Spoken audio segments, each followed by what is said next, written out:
This week, I traveled to Chicago to deliver my final farewell address to the nation, following in the tradition of presidents before me. It was an opportunity to say thank you. Whether we've seen eye to eye or rarely agreed at all, my conversations with you, the American people, in living rooms and schools, at farms and on factory floors, at diners and on distant military outposts, all these conversations are what have kept me honest, kept me inspired, and kept me going. Every day, I learned from you. You made me a better president, and you made me a better man. Over the course of these 8 years, I've seen the goodness, the resilience, and the hope of the American people.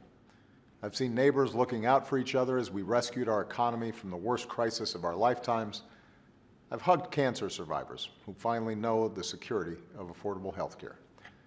I've seen communities like Joplin rebuild from disaster, and cities like Boston show the world that no terrorist will ever break the American spirit.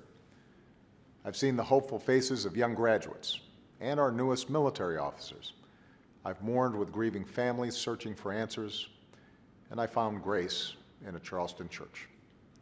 I've seen our scientists help a paralyzed man regain his sense of touch, and our wounded warriors walk again.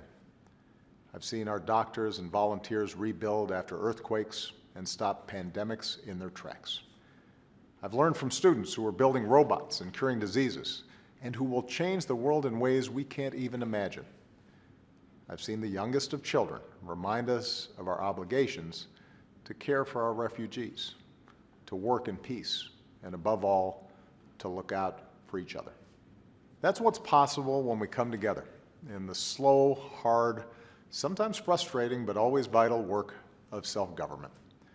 But we can't take our democracy for granted. All of us, regardless of party, should throw ourselves into the work of citizenship, not just when there's an election, not just when our own narrow interest is at stake, but over the full span of a lifetime. If you're tired of arguing with strangers on the internet, try to talk with one in real life. If something needs fixing, lace up your shoes and do some organizing. If you're disappointed by your elected officials, then grab a clipboard, get some signatures, and run for office yourself. Our success depends on our participation, regardless of which way the pendulum of power swings. It falls on each of us to be guardians of our democracy, to embrace the joyous task we've been given to continually try to improve this great nation of ours. Because for all our outward differences, we all share the same proud title, citizen. It has been the honor of my life to serve you as president. 8 years later, I am even more optimistic about our country's promise, and I look forward to working along your side as a citizen for all my days that remain. Thanks, everybody. God bless you, and God bless the United States of America.